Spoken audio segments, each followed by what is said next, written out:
So, forgiveness. This is a word that is completely compounded with so much conditioning and, frankly, so much manipulation. As I hear the word forgiveness, I feel the barbs of societal expectation through whether it's religious programming or just societal or Southern programming even. I'm not, I can just speak from my own experience as a Southerner, a polite, being raised in a quote unquote polite society full of its passive aggressive tendencies and all. But forgiveness is this word that contains within it so much baggage. And so, what I have been thinking about as you bring up, as it's been brought up to me, what is forgiveness and what is the role of forgiveness in our life?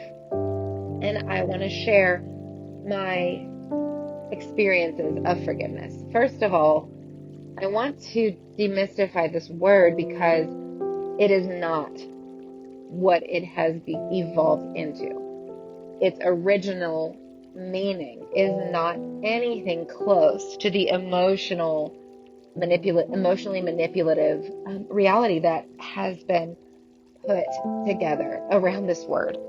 The word forgiveness literally connects to the idea of abandoning a debt, to abandon a debt, to let go of a debt. Now, the reason this is a powerful thing is because if you've ever lent money or done a job and someone hasn't paid you, or had the experience of someone owing you something, you may know the feeling of trying to collect on the debt. Okay, when you go to collect on the debt, there is this sensation of there may be sensations of awkwardness. There may be sensations of, like, especially if it's a friend or if it's someone who you know. But even if it's not, it doesn't really matter, because what ends up coming up is in between the relationship. In between the relationship comes this monster of debt. And what I mean by that is, like, there's this energetic blockage, okay, where every time I interact with you and every time I interact with the person who owes me, I am and it is not fulfilled, and the debt is not repaid, and the debt is not acknowledged, or the debt is not repaid, then what I run into is my own rage, my own anger, my own frustration, my own anxiety. If I have to go and talk to you again, my anxiety increases. If I have to go and try to get some muscle to help me collect my debt, my anxiety increases. My world is not at peace. And there comes a point in collecting a debt where you realize that I am spending more trying to collect this debt than if I let it go. And good business practice, if we are looking at this economically, as in just money, good business practice knows when to abandon the debt, because it is costing me more to try to collect this debt than it would to simply abandon it. The reason I think this is a powerful connection to forgiveness is this is exactly, as you probably can already put together, this is exactly what is happening on an energetic level. And this is why people, spiritual ascended masters, this is why forgiveness is taught the way that it is. That it is not what it was meant to be. It is not for the person who has the debt. We are not talking about the person who owes the debt here. This is where that problematic thing of Jesus paying our debt comes into play, because we perceive ourselves as the victim of some sort of debt that we could never pay back, and our debts are wiped away and forgiven, and we feel the relief of that or whatever, and are manipulated as such into a kind of codependent relationship with the person Jesus, who quote unquote paid our debt. That we could never repay, that we could never manage to be worthy of repaying. And so this creates a completely imbalanced relationships. And so then we start to perceive that we must forgive on this sort of level, creating imbalanced, manipulative relationships between those who have wronged us and us. And we pathologize our debts and forgiveness, our debts and collections. Because what we're talking about now is not forgiveness anymore. If we're talking about from the perspective of the debt of the person, of the debtor, of the person who quote unquote, who owes the debt, who did the wrong thing. When we're looking at it from that perspective, then all of a sudden we are in a manipulative relationship with whoever quote unquote forgives our debt. Okay, so let's go back and remember that we are not talking when we're talking about forgiveness. We are not talking about what the person who owes the debt is feeling. This has forgiveness, true forgiveness, has nothing to do with them. Nothing. The only part that they are playing is the initial debt, the wrongdoing, the action that requires the forgiveness, the taking out of the getting the loan of the money, the karmic imbalance that they created, the message that the passive aggressive message or aggressive message, if you want to say it that way, the action that they did to wrong you. That's the only part that they play in this interaction. And I say that because we are not talking about reconciliation. Reconciliation is a completely different process than forgiveness. And so many times we put forgiveness and reconciliation in the same category, and they are not the same thing. They are two very, very, very different processes. So, today we're dealing with forgiveness. Coming back here. Now, Clarissa Pinkola Estes, in her book, Women Who Run with the Wolves, breaks down forgiveness into 4 manageable stages, in my opinion. Whenever we look at forgiveness, we think that this one fell swoop, I have to go from A to Z with nothing in between, which is A being I'm hurt, I'm angry, I'm upset, and I have a right to be upset, I have a right to be angry, I have a right to feel all of these things too. I no longer feel these things. Everything is fine. I am an ascended being who doesn't have anything wrong ever. And the reality is that, beloved, you are from the divine. There is no separation between you and the one who hurt you. But it is very difficult to perceive that in our human form. The purpose of being in our humanness is to experience the hurt, to experience the pain, to experience the anger, to allow ourselves the experience of these things. And then the reason forgiveness calls to us is because we do exist in a state of wholeness. If we do exist on some level, part of us exists in the divine, where there is no separation between me and the one who hurt me. There is no separation between me and the ones who have caused me pain. There is no separation between me and the ones who I have caused pain. This is our choice to be in this humanity, incarnating for this very moment, to experience these things and to work out our forgiveness. Now, I'm going to go back to Clarissa Pinkola Estes. I wanted to give that little voice to remind us that the reason we want forgiveness is good. The reason we feel this pull towards forgiveness is real. It's the divine in us going, this is your true nature.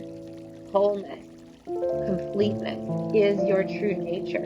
In your true nature, there is no such thing as forgiveness, because there is no such thing as a debt. Imagine owing yourself something. Like, you can't take it from your right hand, give it to your left hand, and then say, my left hand owes my right hand money. My left hand did my right hand wrong. My right hand did my left hand wrong. That's the nature of consciousness. We are one. But this is an exercise in our incarnation. Our incarnation is an exercise in pain, in problems, in experience, or in catalyst, if you want to call it that, for our growth, to experience the density of unforgiveness, to experience the density of the blockages of energy when someone puts a blockage in our way. Okay. Now, that is all the very esoteric realization, and it's why our spirit and our soul longs for forgiveness, longs to be able to let go of these debts in a real way. So I am completely indebted to Clarissa Pinkola Estes and her book Women Who Run with the Wolves. It is currently, and probably always will be, my favorite book. I will always recommend it to anyone, but especially women, because there are little nuggets within it, like her chapter on forgiveness. There's much more to the stories that she tells that help this lesson kind of come home. But I'm going to just skip to the part where she talks about the 4 stages of forgiveness, okay? She references the 4 stages of forgiveness to be such.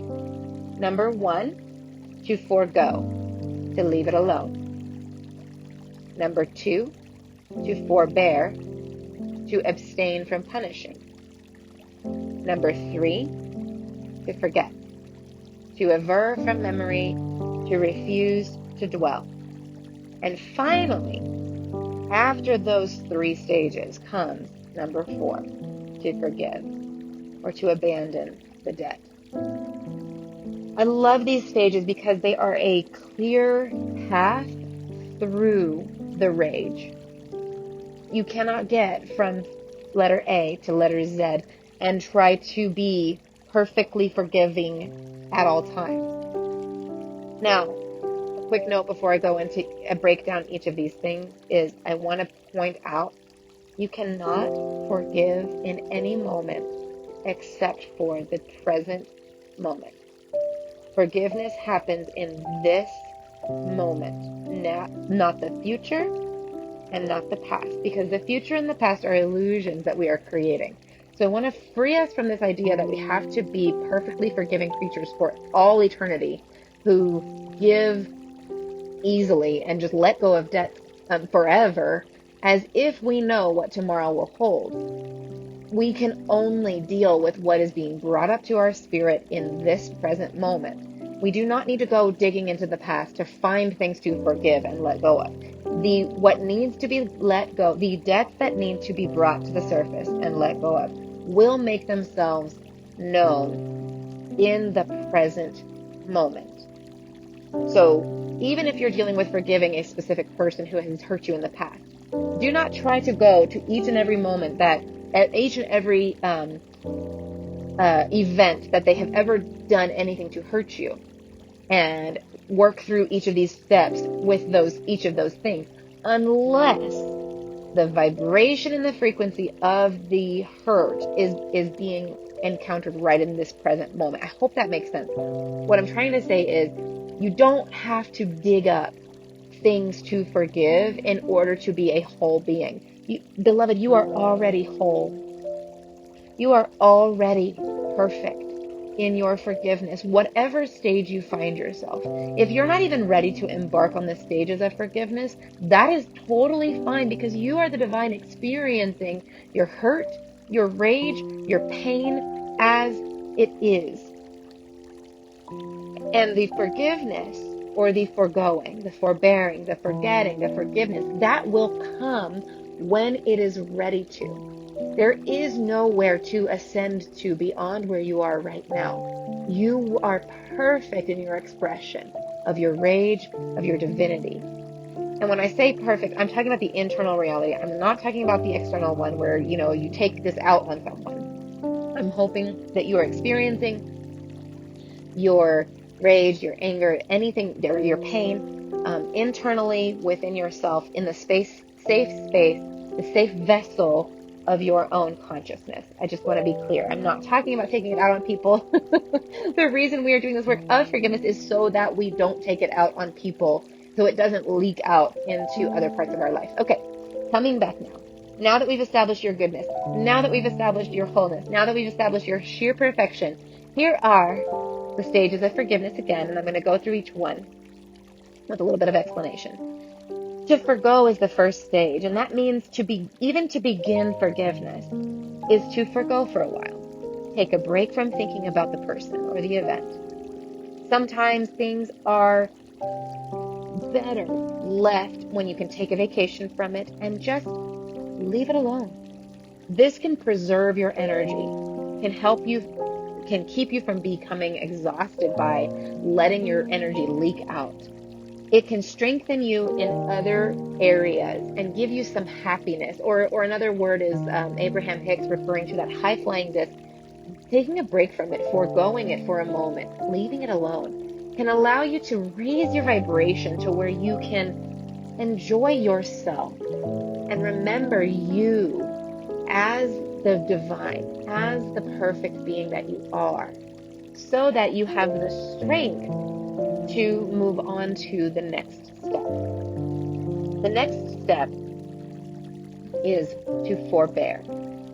To forbear is kind of where the work begins, because we're talking about, to forbear means to abstain from punishing. In order to begin to abstain from punishing the person who has hurt you, you have to start to realize, where am I punishing the person for what they have done? This is a powerful practice to realize your punishment of yourself or your punishment of others. Becoming aware. Do not think about it or act on it in any way. To abstain from punishing is to not think about it or act on the punishment in small or large ways, because this is the beginning of containing in your consciousness, containing your energy, and to focus your energy to your true aim, which is ultimately the forgiveness. Now, again, remember, take away the context of the word forgiveness. This is not like a goal that we have to get to. You may stay forever in the phase of just not punishing someone. What happens when we are punishing someone over and over and over again? This is that poison that people talk about the forgiveness or lack of forgiveness, that it poisons yourself when you punish someone else. This is what I was talking about going to collect the debt. You are costing yourself vital life force when you go to collect on the debt. Okay?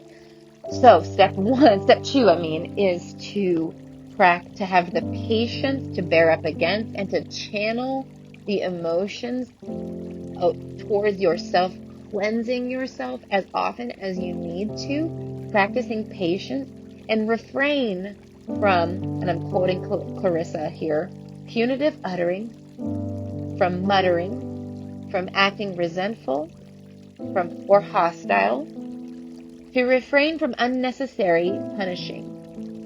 Strengthens the integrity of action and soul.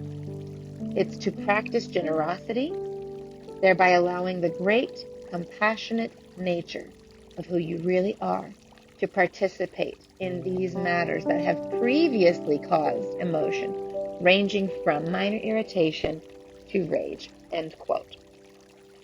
The purpose of forbearance is to channel your emotions into what you really want to manifest, which in this case may be just not punishing. You may not get to love, you may not get to wishing the best for them, but you are at least able to accept them as they are. And by accepting, I don't mean allowing them to hurt you again. I simply mean recognizing this is what it is. Now, step 3 is to forget, to refuse to dwell, to let go or loosen your hold on a particular memory. This doesn't mean making yourself brain dead, to quote Clarissa Pinkola Estes again. This means consciously forgetting, is letting go of the event. Every time it comes to the foreground, moving it to the side, letting it be relegated to the background. Conscious forgetting means, quote, refusing to summon up the fiery material, refuse to recollect, It is an active, not a passive endeavor. Do not haul up certain materials and turn them over and over. Do not work yourself up by repetitive thoughts, pictures, and emotions. Conscious forgetting means I willfully drop the practice of obsessing, intentionally out-distancing, losing sight of, not looking back, and living. I choose to let myself live in a new landscape, creating a new life and new experiences instead of trying always to think about old ones. This does not erase a memory, but it lays down the emotion surrounding the memory and puts the memory to rest. The reason that this is a powerful, that's the quotation from Clarissa, I've with a little bit of my own verb conjugations there. The reason that's a powerful practice of forgetting, this is where we do not forget for the purpose of letting someone do something to us. We're not forgetting that the event happened. What we are doing is, as the emotion, this is like dusting a house. Every time the emotion comes up, I simply observe it. Rage is happening within me. Anger is happening within me. Thank you for the memory. I let it go. This is not the end goal, because we don't want to just be housekeeping all forever, because that can take up a lot of energy, a lot of chi. And that's why this the third step is kind of connected to the last step, which is abandoning the debt.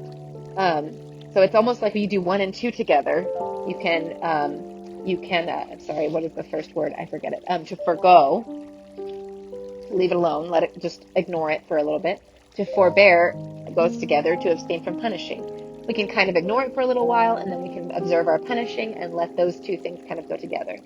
Then we move on to step 3 and 4, forgetting the memory. As it comes up, we're not forgetting the event, because the event is there to teach us something, but we are forgetting and allowing ourselves to let go of the emotional attachment to the event, little by little by little by little.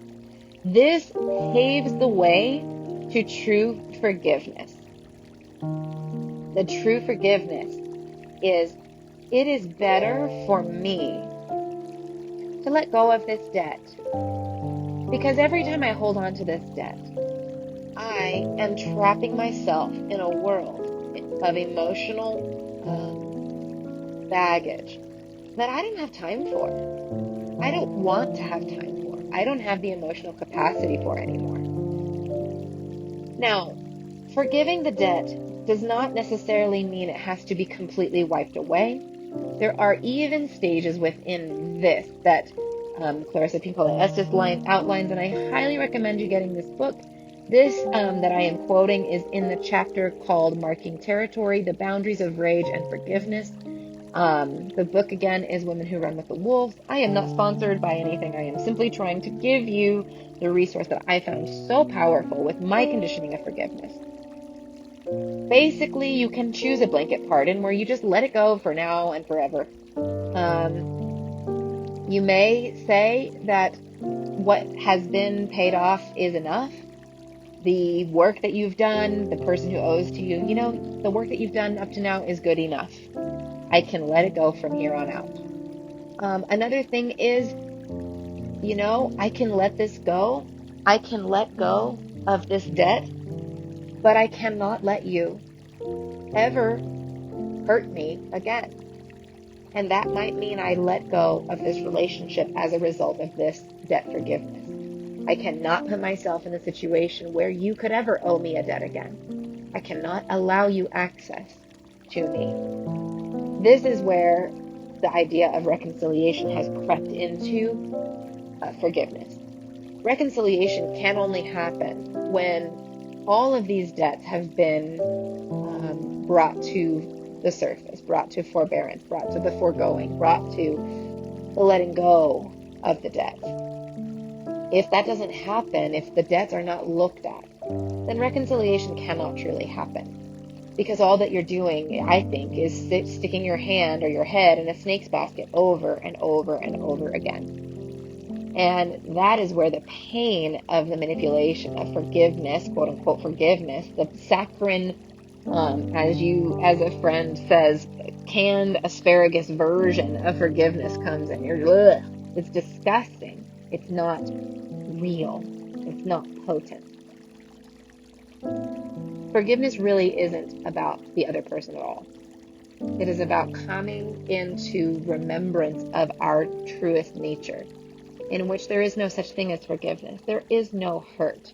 There is no separation. But do not fall prey to the trap of trying to make yourself go from your human state right here, in pain, in suffering, in hurt, validly, yes, you are owed a debt. Everything that happened did not need to happen, was not fair, all of the things. Don't try to take yourself from that reality and push, hop, skip, jump all the way into, I am an ascended being. There is no such thing as forgiveness. I am fine. Everything is all right. That is the kind of spiritual bypassing that is bullshit and will not be tolerated, because the whole purpose of this life is to feel the feelings so that you can remember your ascended divine nature.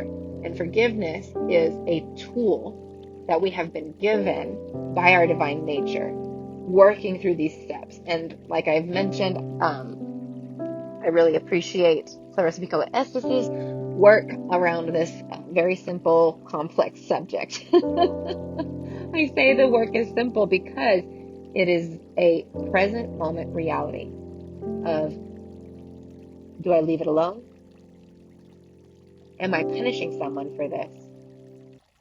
Can I work through the emotion, or do I need to simply create the emotion I want to feel while in this emotion, so that I can create a new world? I can create a high-flying disc. I can create a reality I actually want to be in. And then from there, is it worth going back and trying to collect the debt? Or is now a good time to rinse my hands, baptize myself, and let go? I hope this helps. I love you very, very much. And good luck, and God bless on your journey of forgiveness.